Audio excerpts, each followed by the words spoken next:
అంటే సందిగ్ధంలో ఉండే కాంగ్రెస్ పార్టీ.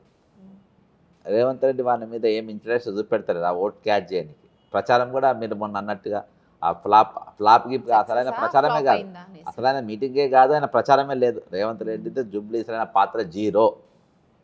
ఆయన ఏమైనా మన బీఆర్ఎస్ అభ్యర్థిగా మాగుంట మన ఆయన ఎవరు వాళ్ళ అభ్యర్థిగానే చూడాలి కానీ ఈరోజు అంటే టీడీపీ అభ్యర్థిగానే ఆయన చూడాలి. ఇక లోకేష్ కూడా ఇక్కడ గెలవాలని బీఆర్ఎస్ గెలవాలని ఉన్నది. ఆయన వాళ్ళ లెక్కనే చూడాలి కానీ ఈరోజు ఇవాళ ఏంటంటే ఇద్దరు కూడా 42% బీసీ రిజర్వేషన్ స్లోగన్ చాలా స్ట్రాంగ్ ఉన్నది. ఒక దిక్కు మాగంటి సునీత, ఇంకో దిక్కు ఎవరో రెడ్డికి ఇచ్చిండ్రు బీజేపీలో. కాబట్టి బీసీకి ఇచ్చిండ్రు. ఈరోజు వీళ్ళు అందుకనే ఏ ప్రచారం లేక ఈరోజు బీఆర్ఎస్ కూడా ప్రచారం లేక సిద్ధాంతపరమైన ప్రచారం లేక ఈరోజు క్యారెక్టర్ అసాసినేషన్ అంటే ఆయన ఒక్కడే వాళ్ళ ఆయన రౌడీ షీట్ అని. ఇలా కేసీఆర్ పార్టీ పెట్టినప్పుడు ఎంబడి ఉన్నది చిన్న శ్రీశైలం కాదు, వాళ్ళతో ఉన్నది చిన్న శ్రీశైలం కాదు. కాబట్టి ఇవన్నీ కూడా క్యాండిడేట్కి ఆయన వాళ్ళ సింపతి ముందు ఉన్నట్టు నెగిటివ్ ఇప్పుడు లేదు. ఇప్పుడు వాళ్ళకు మెల్లగా పాజిటివ్ వైబ్స్ వస్తున్నాయి. కాబట్టి మైనార్టీ ఓట్లు సాలిడ్గా పడితే గెలుస్తారనే ఉద్దేశంతో అజారుద్దీన్ రంగంలో దించారు. మైనార్టీ ఓట్ల కోసము అటు బీహార్ ఎలక్షన్స్ కోసం రేవంత్ రెడ్డి చెక్. మీరు జూబ్లీ హిల్స్ ఎన్నికలు అయిపోయినాక 101% రాసుకోండి. జూబ్లీ హిల్స్ కాంగ్రెస్ పార్టీ గెలుస్తే 101% రేవంత్ రెడ్డి ముఖ్యమంత్రిగా అవుట్. అందులో మీకు డౌట్ లేదు. అయితే అధిష్టానం ఏం చూస్తుందంటే కాంగ్రెస్ పార్టీ ఇక్కడ బలంగా ఉండేదన్న సిగ్నల్ ఇవ్వాలి. ఎందుకంటే రేపు రాబోయే లోకల్ బాడీ ఎలక్షన్స్కు డైరెక్ట్ లోకల్ బాడీ ఎలక్షన్ పోతే ఈరోజు ఎదురు దెబ్బ పడే అవకాశం ఉంది. జూబ్లీ హిల్స్ గెలిచి వాళ్ళ బలం చూపించుకొని రేవంత్ రెడ్డి అనేటోని హోంమంత్రి అలా జరిపింది అనుకో వీక్ అయిపోతారు. చూసి ఈ జూబ్లీస్ గెలుస్తే ఇక ఎవరు ఎమ్మెల్యేలు కూడా కదలరు, కాంగ్రెస్ పార్టీ బలంగా ఉందనేది మెసేజ్ వెళ్ళిపోతుంది. అసలు ఎందుకు రేవంత్ రెడ్డి మాటలు ఇటు మంత్రులు కావచ్చు ఎమ్మెల్యేలు కావచ్చు వీళ్ళెవ్వరు వినకుండా ఉండనటువంటి సిచ్యువేషన్ ఎందుకు క్రియేట్ చేసిండ్రు? అధిష్టానం కూడా ఎందుకు పక్కన పెట్టింది సార్ రేవంత్ రెడ్డిని? మహాత్మా గాంధీ గారి యొక్క ఐడియాలజీతో కాంగ్రెస్ పార్టీ నడుస్తుంది. మహాత్మా గాంధీ ఐడియాలజీలో ఒక భాగం ఏముందంటే అర్ధరాత్రి మహిళ నడి రోడ్డు పైన నడిచిన నాడు నిజమైన స్వాతంత్రం వస్తున్నట్టు అని చెప్పింది. మరి ఒక అర్ధరాత్రి పోలీసు వాళ్ళను ఒక మంత్రి ఇంటికి పంపితే ఇదేం స్వాతంత్రము, ఇదేం ప్రజాస్వామ్యము? కానీ ఇప్పుడు అందరు సైలెంట్ అయిపోయారు కదా ఆల్ ఆఫ్ సడన్. ఇప్పుడు ఆ రోజు ఇష్యూ జరిగింది, దాని మీద అసలు కాంగ్రెస్ గవర్నమెంట్లో ఉన్నటువంటి ముఖ్యమంత్రి కావచ్చు మంత్రులు కావచ్చు ఎవరు స్పందించలేరు. కనీసము ఆమె చేసినటువంటి ఆరోపణల మీద ఇప్పటివరకు యాక్షన్ కూడా లేదు. దాని తర్వాత మళ్ళీ ముఖ్యమంత్రి నివాసంలో మర్యాదపూర్వకంగా వెళ్ళి ఆయనను కలవడము శాల్వాగప్పుడు అంటే అక్కడికి డీల్ కుదిరిందా? అడుక్కున్నాడు, బెగ్గింగ్ చేసుకున్నాడు, ప్లీజ్ ప్లీజ్ ప్లీజ్ నాకు సారీ చెప్పవా ప్లీజ్ ప్లీజ్ అని అడుక్కోండి, సారీ చెప్పాను. ఒకటి యాక్షన్ ఎందుకు లేదు? ఇలా అజారుద్దీన్ ఇలా శాఖ పీకే యాక్షన్ కాకుండా ఇంకేంటిది? నువ్వు పోలీసు వాళ్ళని పెట్టుకుని ఎగురుతున్నావు కదా అని చెప్పేసి పోలీస్ శాఖనే గుంజుకుంటారు. ఇంకా డిక్లేర్ కాలే. నేను నా అంచనా ప్రకారం AICC all India Congress committee ఆలోచనలు ఎట్లుంటాయి, వాళ్ళ మైండ్ సెట్ ఎట్లుంటుంది అనేది నేను తెలుసు కాబట్టి చెప్తాను. ఎత్తుకున్నంత రోజులు ఎత్తుకుంటారు, ఎత్తేసిన రోజు మళ్ళీ ముఖం కూడా కనవాలి. మీరు అంటున్నారు కొంత కాంగ్రెస్కి కొంత గ్రౌండ్లో కొంత బలం పెరుగుతుంది అని అంటున్నారు. కానీ మొన్నటికి మొన్న అంటే కాంగ్రెస్ అభ్యర్థి నవీన్ యాదవ్ వాళ్ళ తండ్రి చిన్న శ్రీశైలం పైన కావచ్చు, ఆయన బ్రదర్ మీద కావచ్చు, ఇంకా కొంతమంది పైన బైండ్ ఓవర్ కేసు కూడా నమోదు చేసిండ్రు. అంటే మీన్స్ ఎన్నికల అధికారి ప్రకటన చేసిండ్రు. సో అదేమన్నా ఎఫెక్ట్ కాదంటారా? అనేసి అభ్యర్థి ఎవరు? కాంగ్రెస్ పార్టీ అధికార పార్టీ అభ్యర్థి. బైండ్ ఓవర్ ఎవరి మీద పెట్టిండ్రు? కాంగ్రెస్ పార్టీ అధికార పెట్టించు. ఆ హోంశాఖ ఎవరి దగ్గర ఉంది? రేవంత్ దగ్గర. నేను రేవంత్ ఓడిపోనికి ఇంతకు మించిన సాక్ష్యం ఏం కావాలి నీకు? వాళ్ళే పెట్టిస్తారు. ఇప్పుడు హోంమంత్రి తెలియకుండా ఎలా నడుస్తుంది ఇది? ఓ అభ్యర్థి తండ్రి ఆయనను తీసుకుపోయి బైండ్ ఓవర్ తీసుకునే పరిస్థితి వచ్చిందనంటే హోంమంత్రికి అంటే ముఖ్యమంత్రి తెలియకుండా జరుగుతుందా? ఈరోజు ఈ మెసేజ్ వైరల్ చేయాలి, ఈ మెసేజ్ డిస్టర్బ్ చేయాలి, ఇది చేయాలి. ఇవాళ అసలు నవీన్ యాదవ్ కి షాక్. ఒకటి చెప్తా, ఇది ఒక విషయం చెప్తా. ఆయన పక్కన 3-4 సినిమా యాక్టర్లు నిలబడ్డారు బ్యాక్గ్రౌండ్ పెద్ద పెద్ద గడ్డాలతో. ఇది నవీన్ యాదవ్ దోస్తానా అని చెప్పేసి బీఆర్ఎస్ వాళ్ళు ట్రోలింగ్ చేశారు. తిరువాత చూస్తే వాళ్ళు నిన్న స్టేట్మెంట్ ఇచ్చారు, మేము సినిమా యాక్టర్ అంటే గడ్డం పెంచుకున్న వాళ్ళు, ఎంటికలు ఉన్నోళ్ళు, మీకు కొంచెం ఇట్లా కనబట్టేవాళ్ళు. వాళ్ళు గుండా అయితే మరి జైల్లో పెట్టిపోయిన 10 ఏళ్ళ మీరు అధికారం ఉండే కదా.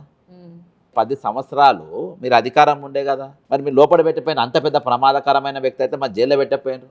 నయంని ఎన్కౌంటర్ చేసిండ్రు కదా, అంత ప్రమాదకరమైన అప్పుడు తీసుకుపోయి ఎన్కౌంటర్ చేయకపోయినారు మీరు. ప్రమాదకరమైన వ్యక్తి మీరు అంటున్నారు కదా, ఆయనతో మీరు బీఆర్ఎస్ జెండా ఎందుకు కప్పించుకొని పక్కన నిలబెట్టించుకున్నావు? ప్రమాదకరమైన వ్యక్తి అంటున్నావు కదా, నీ బిడ్డ కల్వకుంట్ల కవిత పెళ్లికి ఆయన దగ్గర పైసలు ఎందుకు తీసుకున్నారు మీరు? ప్రమాదకరమైన వ్యక్తి అంటున్నారు కదా, మీ బీఆర్ఎస్కు మొట్టమొదటి వ్యాన్ చిన్న శ్రీశైలంకి వెళ్ళి ఎందుకు తీసుకున్నారు? అసలు ఆయనతో నువ్వు ఫోటో ఎందుకు దిగినావు? వాళ్ళ ఇంటికి నువ్వు ఎందుకు పోయినావు? ఇవన్నీ బీఆర్ఎస్ వాళ్ళ నాయకులు. ఇప్పుడు ఎప్పుడైనా సిద్ధాంతపరమైన ఆలోచన చేయాలి.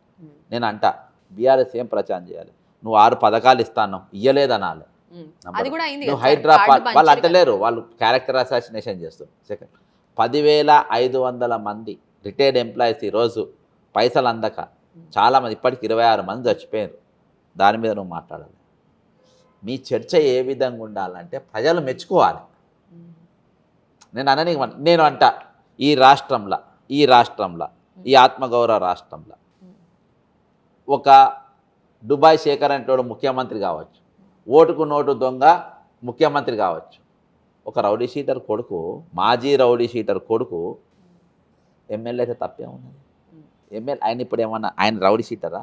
వాళ్ళ నాయన చేసిన దానికి మీరు రౌడీ షీటరా? కల్వకుంట్ల కవిత లిక్కర్ కేసులో తిహార్ జైలుకు పోయింది, ప్రూవ్ అయిన కేసులో జైల్లో ఉన్నది. నువ్వు పార్టీకెళ్ళి ఎందుకు సస్పెండ్ చేయలే? మీరు పునీతులేనే.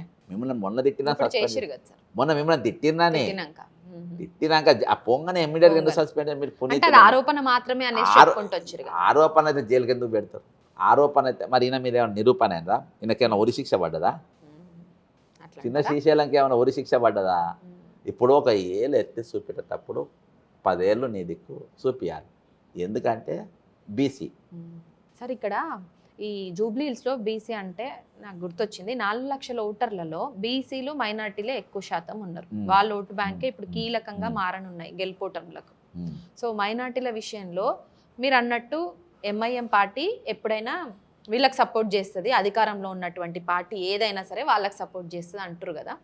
మరి ఇప్పుడు కాంగ్రెస్ పార్టీకి సపోర్ట్ చేస్తున్నారు అని పైకి చెప్తున్నప్పటికీ కూడా మత పెద్దలతో కేసీఆర్ మాట్లాడిండు.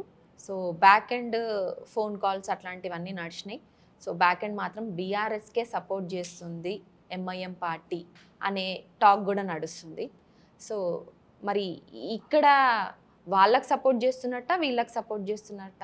ఇవాళ అజారుద్దీన్ అది కొంచెము సీక్రెట్గా మాట్లాడినా ఏది మాట్లాడినా రేపు 3 ఏళ్ళు గవర్నమెంట్ ఉంటుంది. 3 ఏళ్ళ గవర్నమెంట్ మేము ఎట్లా వాడుకోవాలి? నేను గవర్నమెంట్లో లేను, మీరు గవర్నమెంట్లో లేరు. ఇవాళ న్యూట్రల్ ఉన్న వాళ్ళకి వాళ్ళ గవర్నమెంట్ అవసరం. వాళ్ళు ఏ గవర్నమెంట్ రూలింగ్ ఉంటే వాళ్ళకి పోతారు. 101% మీరు రాసుకోండి. ఎందుకంటే హైడ్రాలో ఆయన ఫాతిమా కాలేజీలు అవి ఉన్నాయి, అటు ఇటు షేక్ అయితే అవి ఎగిరిపోతాయి. ఇంకోటి ఎంఐఎం అభ్యర్థిని పెట్టలే, అరే సార్ నాకు ఇక్కడ ఇంకో డౌట్ వస్తుంది.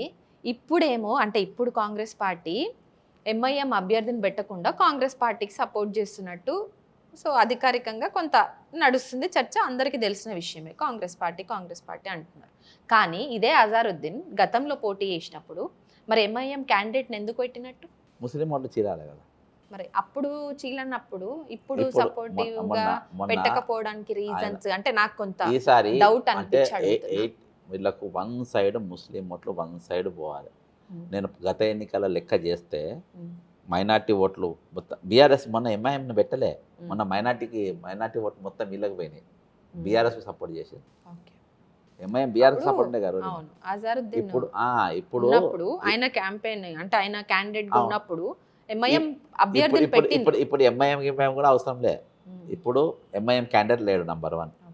గతంలో మైనార్టీ ఓట్లు మొత్తము అజారుద్దీన్కు పడ్డాయి ఎంఐఎం క్యాండిడేట్.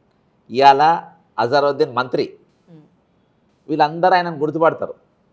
ఓటు ఎవరికి వేసుకుంటారు వాళ్ళు? ఇవన్నీ వదిలేద్దాం, చీకట్ల ఫోన్లు అవి వద్దు. ఈయన వాళ్ళని ఓటు అడుక్కుండ్రు, వాళ్ళు మా ఓడు కాబట్టి అని నాకు ఓటు వేసిండ్రు. ఈయన ఇవాళ మంత్రి ఎంఐఎం నుంచి పోటీ చేసిండు కదా, ఈయన మంత్రి అయ్యిండు. ఎంఐఎం కాదు, కాంగ్రెస్ పార్టీకి వెళ్ళి పోటీ చేసిండు. నవీన్ యాదవ్ పోటీ చేసిండు. అట్లా పోటీ చేసి ఆ క్యాడర్ అది ఈయనకు ఉంటుంది. నీకు ఇక ఎట్లా పోతుంది చెప్పు? నేను అందరి లెక్కలు ఏమో వేసుకుంటారు. ఒకటి ఆపోజిషన్ పార్టీస్ చీప్ ప్రచారం. నేను ఇలా ఏ పార్టీలో నాకు అవసరం లేదు. నేను ఒక మనిషిని నేను పాకిస్తాన్ అని తీసుకొచ్చి మన దగ్గర జైల్లో పెట్టి వాడిని హ్యూమిలియేట్ చేస్తే వానికి కూడా హక్కు ఉందని అంట, వానికి రైట్స్ ఉంటాయి, మానవ హక్కుల రైట్స్ ఉంటాయి. ఒక రౌడీ షీట్ అనే స్టాంప్ ఎప్పుడైతే పట్టుకున్నావు నువ్వు పొద్దుమాపు, అది వాళ్ళకు పాజిటివ్ మారింది. ఇవాళ నేను కూడా పాజిటివ్గా మాట్లాడాల్సి వస్తుంది. అదేందా వాళ్ళ నాయన రౌడీ షీట్ ఏం చేసిండు, నువ్వు తెల్లారు లేస్తే నేను కొన్ని ఇన్సిడెంట్స్ నేను చూసిన యూట్యూబ్ ఆయన కొన్ని ఇన్సిడెంట్స్ ఆయన చూసినాను నేను. కాబట్టి ఆయన అంత క్రూయల్ ఉంటే ఇవాళ ఒక బతికేతోడు కాదు. ఇలా చాలా మంది రౌడీ షీట్లు ఉంటే చాలా మంది ఈరోజు కనబడతలేదు. అంటే అట్లా ఎట్లా అంటారు అంటే గ్రౌండ్ లో అంటే బీఆర్ఎస్ కూడా ఆరోపిస్తుంది అప్పట్లో భూ కబ్జాలు అంటే పేదోళ్ళ దగ్గర నుంచి భూములు గుంజుకొని బాగా సెటిల్మెంట్లు చేసిండు. నువ్వు 10 ఏళ్ళు ఏం బీకినావు అంటున్నా. 10 ఏళ్ళు శాఖ మీరే ఉండే కదా, మీరు గాడుదలా కాస్తున్నా అంటున్నా నేను. 10 ఏళ్ళు కేసీఆర్ ముఖ్యమంత్రి ఉండే కదా, బీఆర్ఎస్ డైరెక్ట్ క్వశ్చన్ అడుగుతున్నా. కాంగ్రెస్ పక్కన పెట్టేసి నేను న్యూట్రల్ పర్సన్గా అడుగుతున్నా. చిన్న శ్రీశైలం యాదవ్ రౌడీ షీటరు, కబ్జా, మీరు అన్నయ్య అన్ని ఓకే, మరి ఏం బీకిండ్రు మీరు ఆరోపణ చేసుకుని నీ దగ్గర పవర్ ఉన్నప్పుడు గాజులు వేసుకొని ఇంట్లో కూర్చున్నావు. ఇలా పవర్ లేదు కాబట్టి మాట్లాడితే ఎట్లా ఇది? మేము మాట్లాడే హక్కు ఎక్కదు అసలు? దీని గురించి మాట్లాడాల్సిన అవసరం ఉందా అసలు? మీరు అన్నయ్యని కరెక్ట్ అయితే మీ సార్థకం దద్దాం అలా అప్పుడు